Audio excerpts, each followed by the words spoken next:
السلام علیکم، میں ہوں آیت اور آپ دیکھ رہے ہیں سریام نیوز۔ راجہ عامر محمود کی رپورٹ شامل کرتے ہیں۔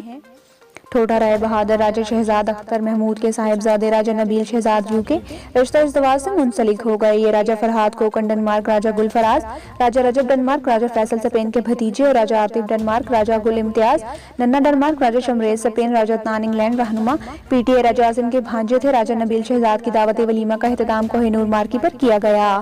نمایاں شخصیات میں ایم این اے حلقہ NA قطر چودھری موسیٰ الہی، EDF تحصیل کھاریاں سماجی شخصیت راجہ شمشاد حسین حسان چودھری، مشہور businessman Raja Tariq DSP circle Gujrat Chaudhry Tanveer CEO سریام news Qamar Gondal, Raja Jahangir UK chairman Rajgan welfare society Denmark Chaudhry Rauf Sultan, Hira CNG Chaudhry Ijaz ڈل، DDHO doctor Syed Ali Muhammad Shah, doctor Alvi Syed Habib Haider Shah, Raja Zafar Norway, Raja Liaqat havildar Punjab police, Raja Gulrez, Raja Sajid PSO، Raja Arshad, Raja Jamil اور علاقہ بھر سے سینکڑوں معززین نے بڑی تعداد میں شرکت کی۔ تمام مہمانوں کی اعلیٰ اور معیاری کھانوں سے تواضع کی گئی۔ مزید خبروں اور اپڈیٹس کے لیے دیکھتے رہیے سریام نیوز۔